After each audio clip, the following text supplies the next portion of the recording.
Hello everyone, this is a case study presentation by Morgan Carter, Nidhi Naik, and Manal Zaman.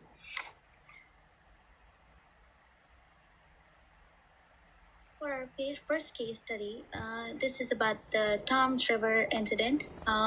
This was the first solid links between illness and chemical contaminants. Chiba Geikie, a chemical industry, it was relocated to Toms River in 1952 from Ohio River in Cincinnati. This company was driven by America's love affair with bright colors. Both the product demand and the local population grew exponentially. With big economic change came big environmental issues like pollution and contamination. Coal tar, which is a residue of coal gas, and solid coke had become a driving force of chemical plants, primarily in dyeing manufacturing, which were ultimately the source of major contamination. Who were the susceptible and vulnerable population during this contamination? A large number of children in Thames River were affected with the adverse effects of pollution caused by the Sheba plant. There was a sudden rise in the cases of cancer in children, especially with leukemia and tumors of brain and nervous system. This eventually led to a suspicion among the local people that the cancer cluster among their town's children could be related to the pollution that came from the Sheba plant. So there were two chemical contaminants in the Toms River contamination. They were first one was trichloroethylene, also called as TCE. It is a colorless and volatile liquid. Liquid trichloroethylene evaporates quickly into the air, and it is non-flammable and has a sweet odor. It is commonly used as a solvent to remove grease from metal parts. The second one is tetrachloroethylene, which is also called as PERC. It is also non-flammable, colorless liquid, and you can smell the tetrachloroethylene when it is present in the air, even in trace amounts. It is used as a dry cleaning agent and also as a metal degreasing solvent. What are the sources of exposure of these contaminants? So first one is through air, where it can be breathed in. Second is through water, where it is through ingestion by drinking the contaminated water. And third is through soil, which is ingested through food, which is grown in the contaminated soil. Let's talk about the modes of exposure. Trichloroethylene, also called TCE, when it is breathed in through air, it goes directly into the bloodstream and then goes to the organs. It can also enter the bloodstream through skin. And once it goes into the bloodstream, it is broken down into other chemicals. For tetrachloroethylene, also called PERC, it can enter the body through air, water, or soil, and also through direct contact with the skin. It is tetrachloroethylene. It slowly degrades in air, and it also has a half-life of 100 days. Let's talk about some major health effects of the chemicals. The effects of the chemicals depend on the amount and duration of the exposure. The short-term effect of TCE on inhalation are headaches, dizziness, and sleepiness. It can also cause coma and even death. The nervous system effects are related to hearing, seeing, balance changes in the rhythm of the heartbeat, liver damage, and evidence of kidney damage. There has also been long-term exposure in animals, which has shown some carcinogenicity. For tetrachloroethylene, this may harm the nervous system, liver disease, kidney disease, reproductive system, disorders, and it can be also harmful for the unborn children. This is also responsible for a high risk of getting cancer. The short-term period exposure could be dizziness, sleepiness, headaches, becoming uncoordinated, and the long-term effect can also be unconsciousness.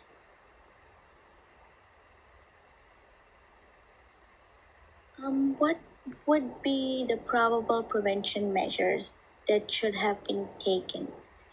Um, so, thorough assessment of the exposure was necessary. Carbon filters should have been installed to filter the TCE and other possible contaminants when it was suggested initially. When the wells of the chemical plants were contaminated, proper safety measures should have been initiated for waste disposal. Testing should have been done as soon as the plant started dumping waste into the river. The sources of chemical, the identity of chemicals, concentration of chemicals, and toxicity should all have been tested immediately.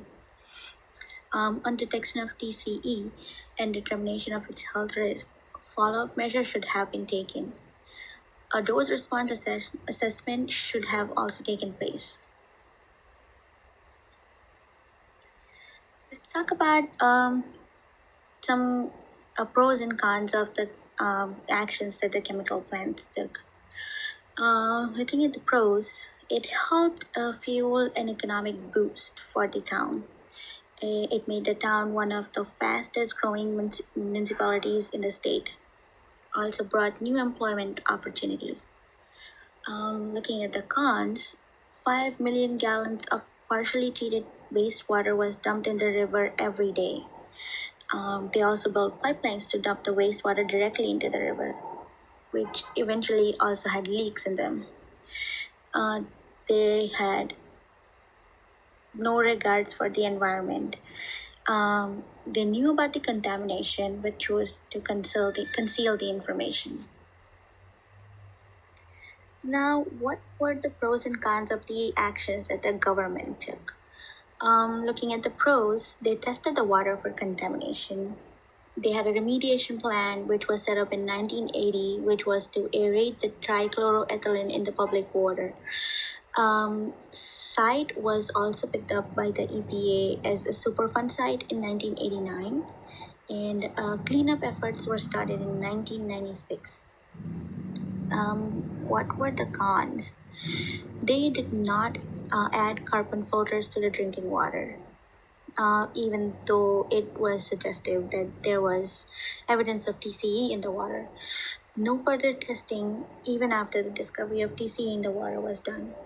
They did not hold the company accountable for anything and did not take any actions. Long-term period between declared as a Superfund site to starting the cleanup of efforts. Hello everyone, this is Manal Zaman, and I'll start by discussing the most susceptible and vulnerable populations in Tom's River. So children seem to be the most susceptible and vulnerable populations in Tom's River because they seem to be the most negatively affected by the chemical exposures. The environmental contamination, specifically in the region's drinking water, resulted in a cluster of childhood cancer cases. In fact, in 1995, these cancer clusters were studied, and a significant increase was found only in the Dover Township, where Tom's River is located. Specifically, brain cancer and leukemia cases significantly increased among young girls younger than 5 years old. For example, at 14 months, Gabriela Pascalera died from a rare melanoma that invaded her central nervous system. At age 18, Randy Linworth, who lived very close to the plant, was diagnosed with a brain tumor and died shortly after. Lastly, Michael Anderson, although survived, fell victim to leukemia at age 10 and described as having his childhood robbed.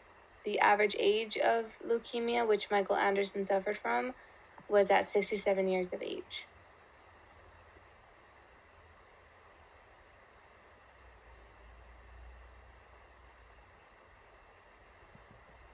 The reason why children are most susceptible and vulnerable to environmental hazards is because exposure to toxins such as TCE early in life compared to as a child or as an adult poses a greater risk of cancer. This is because early exposure to such toxins can damage our DNA, but can also negatively influence cell to cell signaling. Such disturbances in DNA regulation and cell damage, along with the increase in endocrine disruptors, can create elevated susceptibility to teratogenesis, chronic diseases, and malignancies such as cancer later in life or a few years after a child is born. In fact, the development of such childhood cancers can be a result of chemical and other environmental exposures in utero even before a child is born. So, if a pregnant woman is exposed to such chemicals, unfortunately, the baby is affected even more when they're in the womb.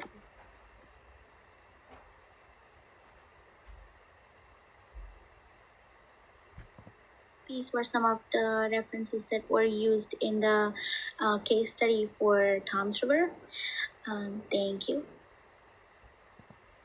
Hello everyone, welcome to part 2 of our presentation where we'll be discussing the DuPont Washington Works plant. Here's a chronological timeline of what exactly occurred at the DuPont Washington Works plant. Specifically, they were a Teflon manufacturer, which at the time was very popular and new. It's a non-stick product, and so it was easily used for cooking. At the time, the plant was aware that they were using PFOA, which is a toxic chemical used to create Teflon. Even though they knew that it was toxic, they continued to use it. In 1981, people in the area noticed a number of birth defects in babies conceived by female employees that worked at the plant. A couple years later, in 1984, DuPont plant found a large amount of PFOA found in the water, but unfortunately did not report it to any health agencies, nor to the factory workers or to the people living in the surrounding area. So people continued to drink the water, not knowing the fact that it was contaminated. In 1989, there was a spike, an increase in leukemia deaths and kidney cancers among people living in the area, along with people that worked in the plant. And then finally, in 1998, Wilbur Tennant, who was a farmer living in the area, sold a plot of his land to DuPont, where they could basically dispose of the chemicals. And Wilbur Tennant realized that people in his family were becoming ill. Hundreds of his cows would just die, so quickly. So then he decided to sue DuPont because he had a feeling that the chemicals they were using had something to do with the deaths and illnesses occurring in the area. Eventually, DuPont ended up settling with Tennant and about a couple other plaintiffs at the time for about $343 million. And then it was also found once the case went further, there were more investigations, and it was found that PFOA was linked to several different illnesses such as ulcerative colitis, pregnancy-induced hypertension, thyroid disease, testicular cancer, and kidney cancer. And then the EPA also decided to sue DuPont, and they ended up settling for $16.5 million. The EPA then required DuPont to address any PFO levels exceeding 0.4 ppb in the water, and then for them to completely stop the use of PFOA by the year 2015. Overall, in the course of many years, a total of 3,500 cases were settled by DuPont by the year of 2017.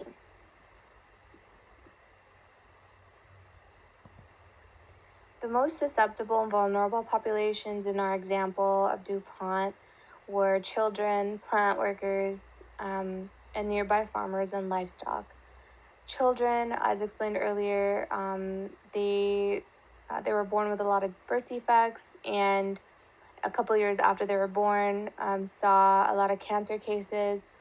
And like I explained before, it's most likely due to the fact that they were exposed to these chemicals while they were in the womb, and the exposure risk is much greater when earlier on in life rather than later on in life.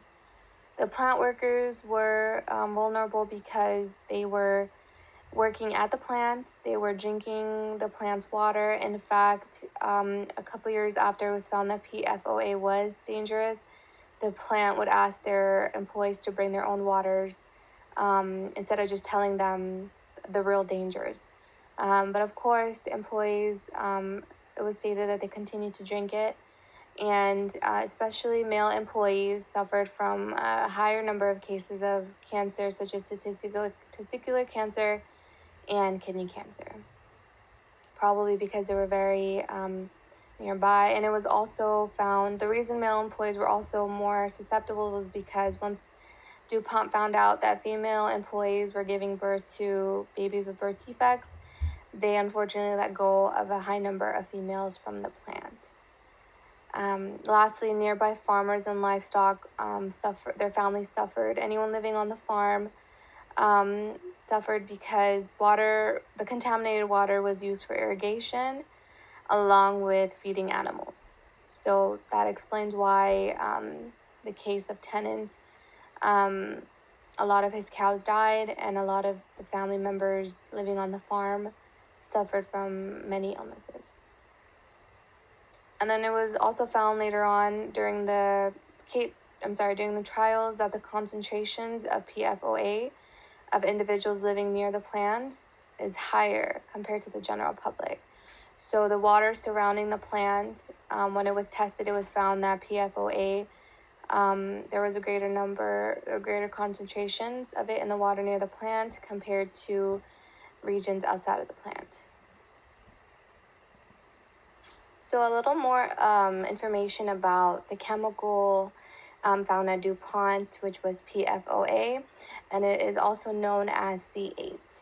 So PFOA is a human-made compound, and it was the only chemical found to be harmful in the region of DuPont.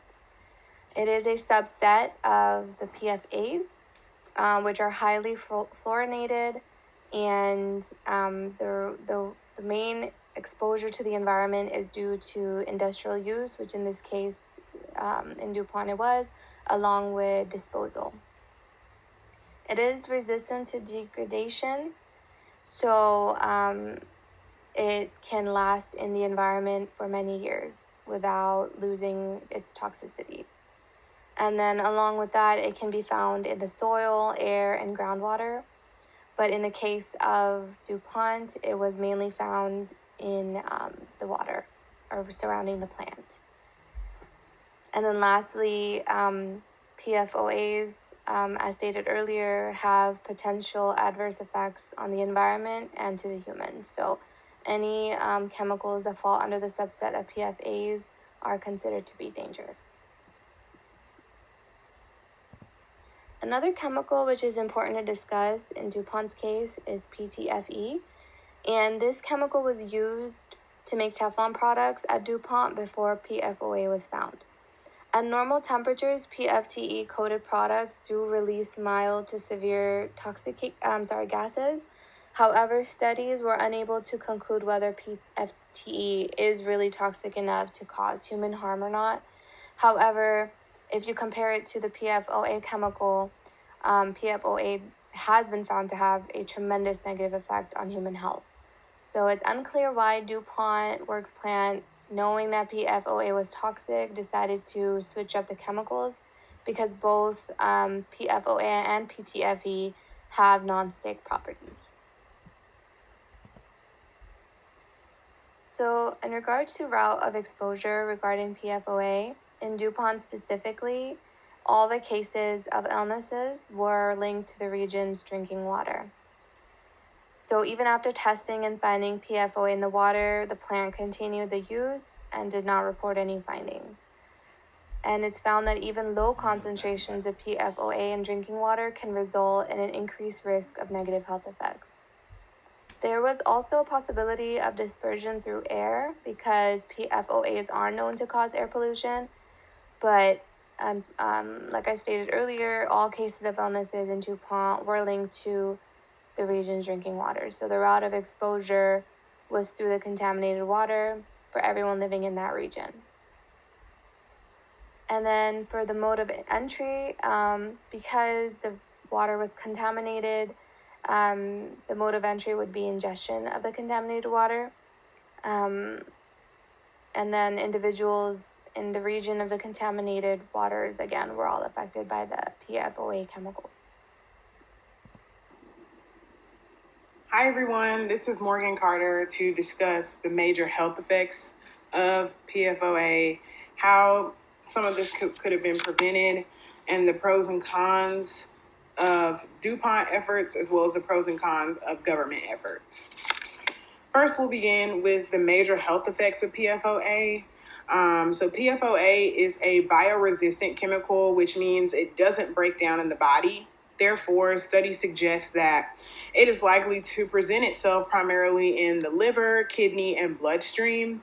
Thus, various cancers, once PFOA is ingested, people have been heard to have pancreatic cancer, testicular cancer, breast cancer, liver disease, and various other types of cancers. Thyroid disease is also a common effect of the ingestion of PFOA, as well as the risk of miscarriage, preeclampsia, and birth defects. Probable preventative measures that could have taken place would have been filtration systems being implemented on community water supply, knowing that a large amount of the people in the community use well water or groundwater as drinking, cooking, bottles for babies. So to prevent a lot of this, DuPont could have implemented filtration systems since they knowingly realized that there were harmful toxins in there that were being released from their plant. But in addition to just protecting people and filtering out PFASs, and they could also have done this to prevent other potential harmful toxins from entering the body. Another preventative measure could have been adequate testing of released toxins from the plant property to know exactly, like I said, in addition to PFAS, what else could have potentially been in the water that may not have been as damaging, but still could have had a long-term effect on humans and animals. Another step would have been a higher level of transparency with the community once DuPont realized that there were toxins that they were releasing into the environment. Sooner rather than later would have been best. I mean, they allowed this to go on for several years without informing anyone, including government officials. And lastly, health screenings of factory workers and their families. There was an article that referenced that after a certain amount of years that they realized that the toxins were released, they did do testing on plant workers and the environment, but a lot of times some of the families of these plant workers were also seeing the disadvantages of the ingestion of PFOAs.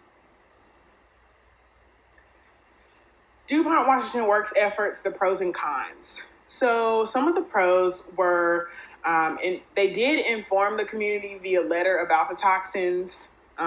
They conducted water testing in 1984, and they removed female workers from the Teflon division of working in the plant in 1981 after suspicions of women who were with child having pregnancy complications and birth complications. This is a step, however, it wasn't enough to sort of hinder all of the long-term effects that came after the ingestion of PFOA.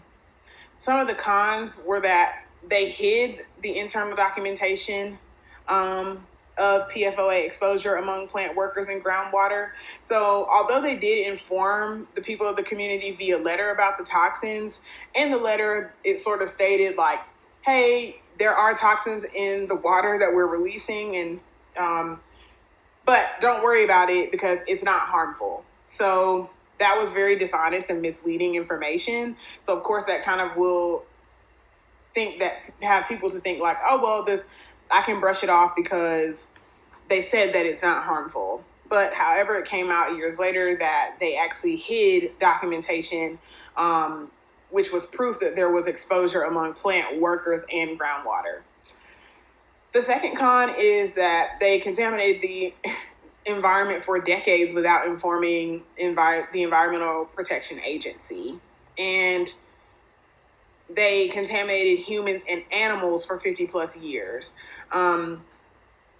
DuPont actually purchased a small portion of land from a cattle farmer to use as a landfill, but they told the cattle farmer that it was going to be a non-hazardous landfill. Years later, or maybe months later, the cattle farmer actually discovered that over 100 of his cattle had passed away from drinking water from the river that ran from the plant down to his farm. He also had deer on his property that drank the water in the creek in front of his farm that also were killed due to the toxins in the water. The pros and cons of government efforts. So a couple of the pros is that the Environmental Protection Agency actually settled a $16.5 million lawsuit against DuPont for failure to disclose health risks. And EPA made an agreement with DuPont to lower the limit of PFOA in drinking water. So they basically forced DuPont to implement a filtration system for people who were using well water and to provide bottled water for those who opted in for that option. The cons were that for a limited time, EPA was actually focusing on researching the usage of PFOS without knowing about PFOA that was happening in pollution for the water. So they could have tested for both of those at the same time and discovered that they were both present as a toxin in the water and in the environment to people in the community. Secondly, the length of time being unaware of the exposure sort of raised a lot of eyebrows. I think that it was really interesting that this is something that has been going on since the 1950s, and it didn't really come to the light until the 1990s or thereabout. And another large con is that the Toxic Substance Control Act, which kind of puts a lot of bans and parameters around the amount of toxins that can be released into the environment, did not come into place until 1976. And this DuPont contamination has gone on since the early 1950s. This is just a list of some resources that were used to capture this information that I mentioned. However, another resource for continuing the research for the DuPont Washington plant contamination is a movie called The Devil We Know, which is a documentary that focuses on the long-standing impacts of PFOA in Parkersburg, West Virginia, and some of DuPont's other site locations. This film was premiered at Sundance, a huge movie festival, and it features Rob Bilott, who is actually the leading lawyer who actually brought DuPont to its knees and brought a lot of the wrongdoings of DuPont to the forefront when this case contamination first emerged. And it also features a couple of other community people who experienced a lot of the long-term effects of PFOA contamination. Specifically, a school teacher who ended up developing liver disease, and a child of a plant worker who was born with one nostril and vision and being vision impaired. So to continue this research and to continue the fight for ending toxicity from large plants, I would advise you watch this movie. So thank you for listening to our presentation, and goodbye.